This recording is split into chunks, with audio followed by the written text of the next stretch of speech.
ajustar, mire lo que dice este hombre, Daniel Noboa, ajustar la edad de jubilación y las contribuciones de los trabajadores, y diversificar las fuentes de financiamiento y promover la inclusión de más trabajadores en el sistema.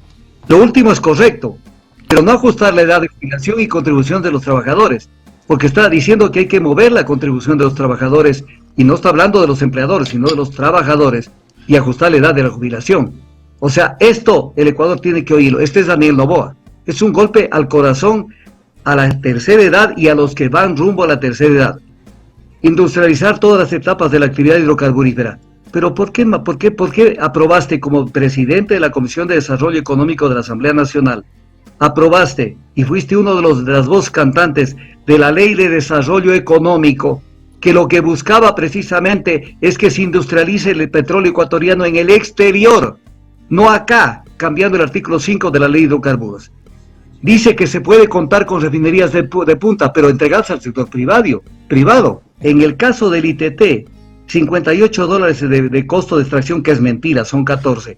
Da a entender este pobre hombre que no sabe de energía, da a entender que en este caso, además que es importante decirlo, él fue candidato de Ecuador Unido, cuyo fundador como asambleísta fue Edwin Moreno, hermano del expresidente Moreno.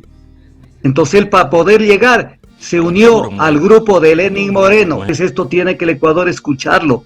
Los campos petroleros actuales, la mayoría de los campos son campos maduros, se les llaman, son campos viejos, para que la gente entienda, que están trabajando muchos de ellos desde el año 1972, y que va cayendo esa producción y que tiene que ser sustituida con producción nueva. ¿De dónde vas a incrementar la producción de hidrocarburos como plantease en el plan de trabajo?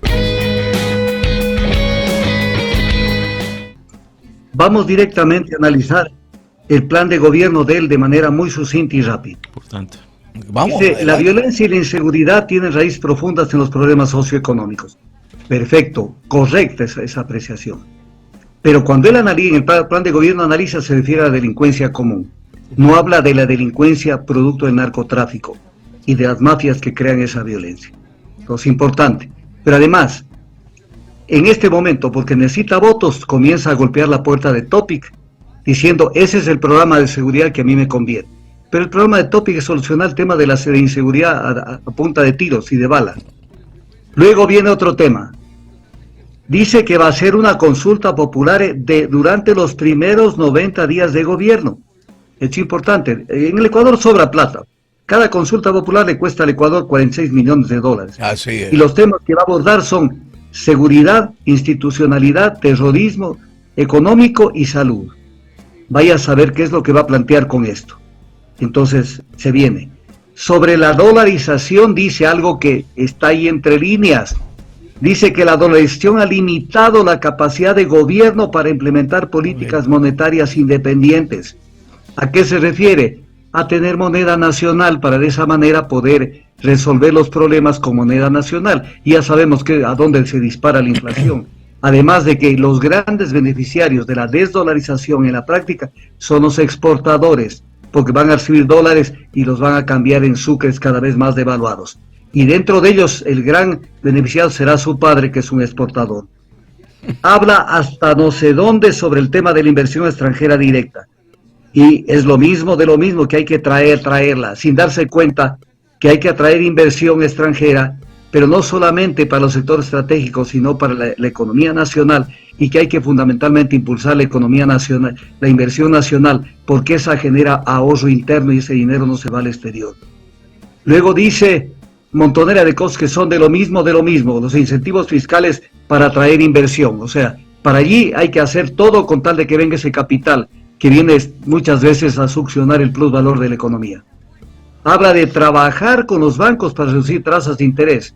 No hay que trabajar con los bancos, hay que regular, porque da la impresión que es un tema de consenso. Invertir en que tiene un alto potencial para el crecimiento económico, que puede ayudar a crear empleos. Dice que hay que invertir en sectores estratégicos porque tiene un alto potencial para el crecimiento económico, porque puede ayudar a crear empleos. Esto es una falacia y lo voy a explicar. Vamos a poner un supuesto de que venga inversión extranjera y se lleve el campo Sacha, para manejarlo al campo Sacha, al campo petrolero. Entonces viene el tema. ¿Cuántos trabajadores tiene el campo Sacha? 300 trabajadores. Si llega, va a botar a la calle a 300 trabajadores, pero va a tener que contratar otros 300. No ha resuelto el problema del empleo. Si vota 150 y mete 150, tampoco ha resuelto el problema del empleo. Si mantiene los mismos trabajadores, porque no va a poder meter más trabajadores, no ha resuelto el problema del empleo. La inversión en sectores estratégicos es poco intensiva de mano de obra. Entonces, que no venga a decir que la inversión en sectores estratégicos es un tema que va a generar empleo. No habla nada cuando habla de la dolarización, no habla nada sobre producción petrolera, que son dólares frescos y que ayudan de alguna manera al sector fiscal. No hay definiciones de él sobre endeudamiento público externo e interno, nada sobre el dinero que le debe el Estado al Banco Central, ni sobre la crisis de la seguridad social. No habla de lo básico.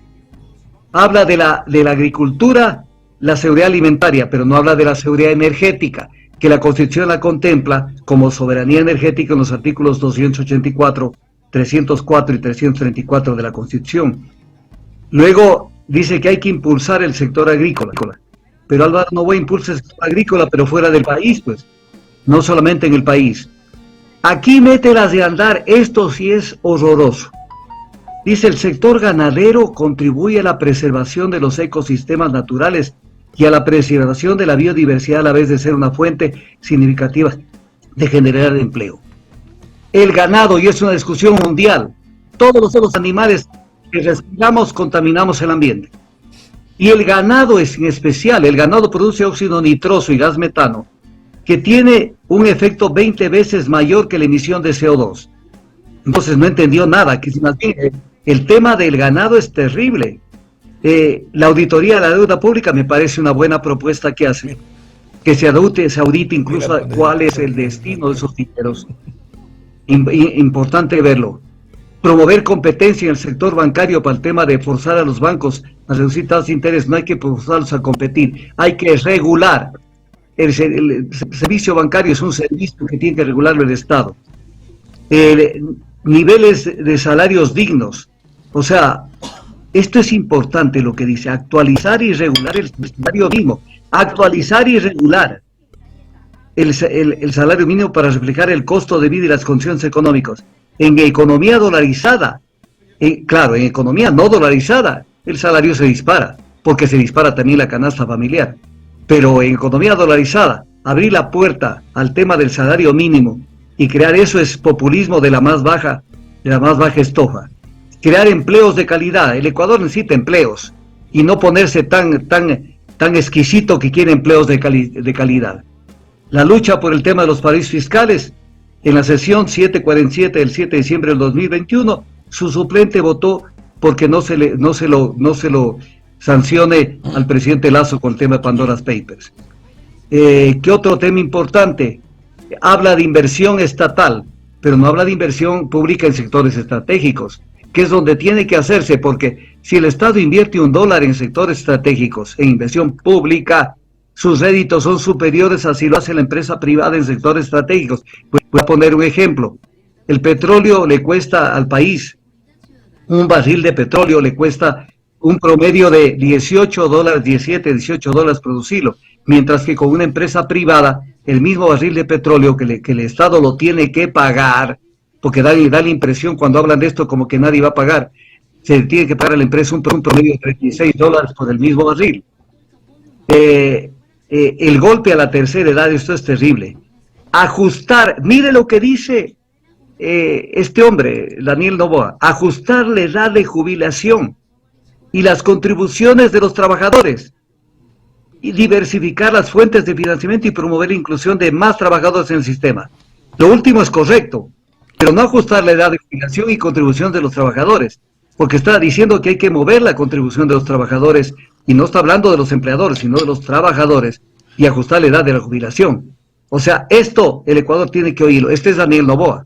Es un golpe al corazón a la tercera edad y a los que van rumbo a la tercera edad. Otro tema importante que lo tiene inversión en sectores estratégicos, vuelve a repetir lo mismo. Aquí ya comienza a hablar barbaridades. industrializar todas las etapas de la actividad hidrocarburífera. Pero ¿por qué aprobaste como presidente de la Comisión de Desarrollo Económico de la Asamblea Nacional? Aprobaste y fuiste uno de las voces cantantes de la Ley de Desarrollo Económico, que lo que buscaba precisamente es que se industrialice el petróleo ecuatoriano en el exterior, no acá, cambiando el artículo 5 de la Ley de Hidrocarburos. Dice que se puede contar con refinerías de punta, pero entregarse al sector privado.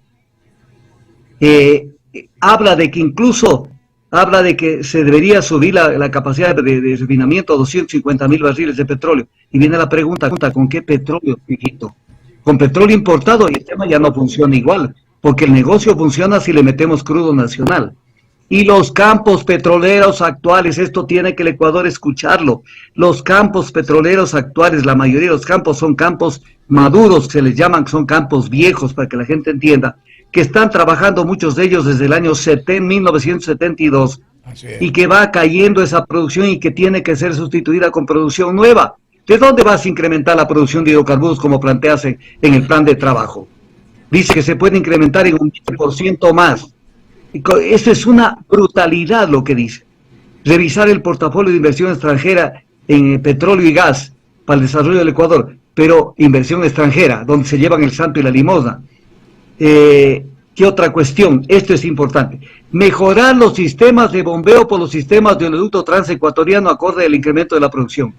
¿Y qué es el OCP? Que te olvidaste que hay otro oleoducto y te olvidaste que hay una capacidad ociosa de los dos oleoductos, en especial del OCP, porque la capacidad de transportación son 810.000 barriles diarios de petróleo con los dos oleoductos, y sencillamente estamos prácticamente transportando mucho menos de 500.000 barriles diarios. Estamos ya acercándonos más bien a los 400.000 barriles diarios. Entonces, ¿qué no has entendido? Que tenemos casi el doble de la capacidad de transportación, y hablas de que mejorar los temas de bombeo. Entonces, del oleoducto transecuatoriano. O es que te quieres hacer de la vista gorda con el OCP. No entiende cómo funciona el mercado de petróleo. El tema de electricidad no entiende. Él cree que la electricidad, estamos con la misma electricidad de hace años. En el Ecuador se necesita cada año incrementar la capacidad instalada en más o menos 200 megavatios cada año.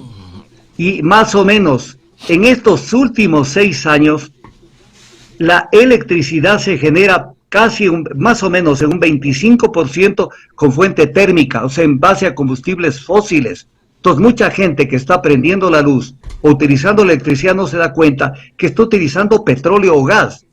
Entonces, especialmente petróleo. Y entonces, da a entender como que la energía hidroeléctrica es ilimitada. Y no se da cuenta que estamos invirtiendo la producción de generación eléctrica, moviéndonos hacia el tema térmico. Qué sé yo, instalar instituciones privadas, empresas públicas, para el cumplimiento de normas ISO. Si esto es justamente lo que se está aplicando, por ejemplo, en la producción petrolera del Ecuador. ¿Qué otra cosa? Bajar los costos de carga pesada en el transporte. No entendiste. La carga pesada en el transporte son más o menos el 41% del transporte terrestre en el Ecuador. ¿Y cómo le meten a las tractomulas? ¿Cómo le meten energía eléctrica? Además que no hay carros para ese tipo de transportación.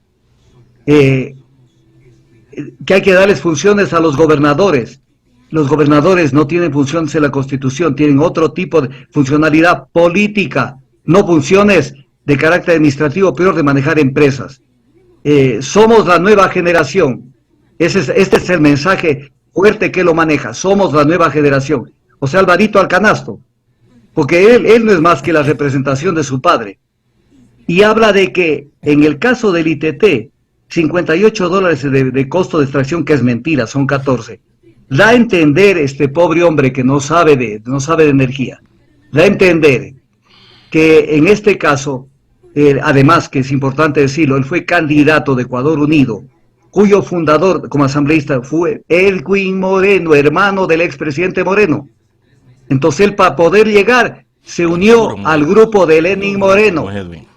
Es Arturo Moreno. Edwin Moreno. Entonces no es así tan inocente como la gente cree que es.